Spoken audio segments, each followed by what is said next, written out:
नमस्कार, आपका हार्दिक स्वागत है, अभिनंदन है मेरे इस चैनल पर। मैं मोनिका एस्ट्रो, आपकी दोस्त, आपका हार्दिक अभिनंदन करती हूँ। युग परिवर्तन का दौर 2019 से शुरू हो चुका है। अब लोगों ने इसे स्वीकार भी किया है। आज हम इसी की चर्चा करने जा रहे हैं। आपने देखा कैसे 2019 में कोरोना जैसी महामारी आई, उसके बाद कैसे कैसे चीन के साथ युद्ध की समस्या से भारत ने मुक्ति पाई। उसके बाद आपने देखा कैसे इज़राइल जैसा देश कुछ दिनों में ही समाप्त होकर रह गया। उसके बाद फिर हमने एक और झटका देखा, रशिया और यूक्रेन का युद्ध। आपने देखा कैसे अकारण ऐसी ऐसी परिस्थितियां बनी जिसके कारण युद्ध जैसी भयंकर परिस्थितियों का निर्माण हुआ, क्योंकि ये समय है बदलाव का, युग परिवर्तन का। इस समय में ऐसी ऐसी घटनाएं घटित हो रही हैं जो आपकी सोच से परे है, अकल्पनीय है। इस दौर में हम 3 साल का जो पड़ाव है वो पूरा कर चुके हैं। अभी भी 7 साल बाकी हैं। आपने रशिया और यूक्रेन के युद्ध को देखा।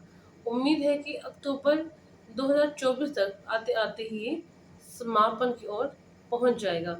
लेकिन जब ये युद्ध समाप्त होगा तब रशिया ये सोचने पर मजबूर होगा कि उसने इस युद्ध से क्या पाया, क्योंकि उसके सैनिकों की इतनी ज़्यादा मात्रा में वो प्रभावित होगा, मृत्यु होगी, इतना ज़्यादा उसको नुकसान होगा कि वो उस रशिया के लोग ये सोचने पर मजबूर होंगे कि इस युद्ध के पर क्या परिणाम मिला।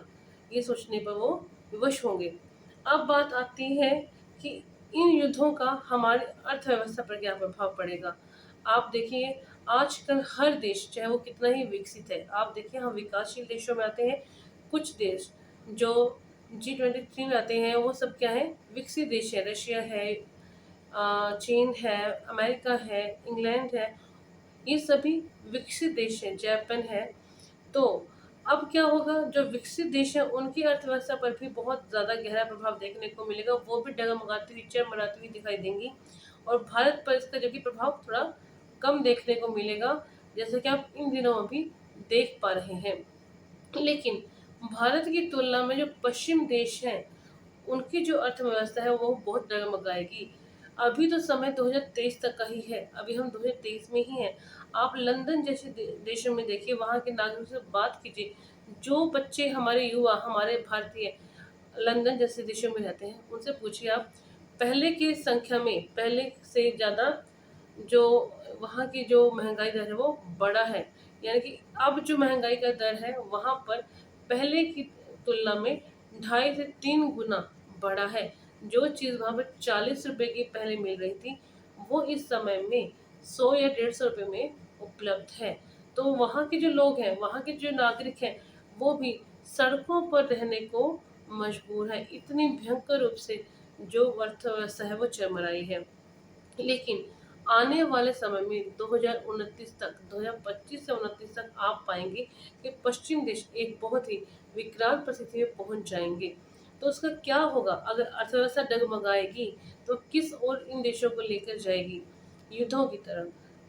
परिणाम क्या होगा कि देश आपस में लड़ेंगे और युद्ध जैसी परिस्थितियां क्रिएट होंगी।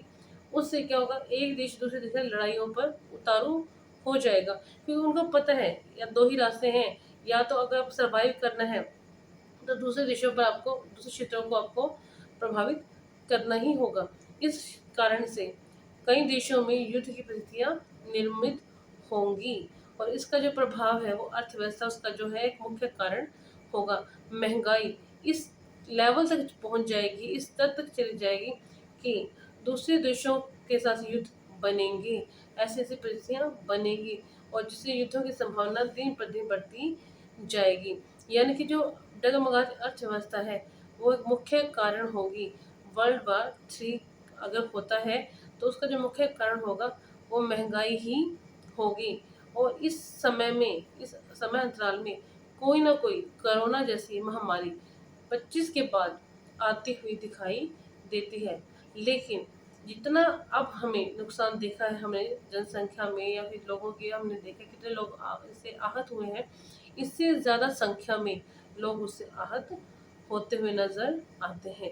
देखते हैं कैसे कैसे परिस्थितियाँ बदलती हैं, कैसे कैसे अर्थव्यवस्था, महंगाई अर्थव्यवस्था को प्रभावित करती है, और उसका एक कारण क्या बने, वो किसका एक कारण बनेगी, वर्ल्ड वार 3 का।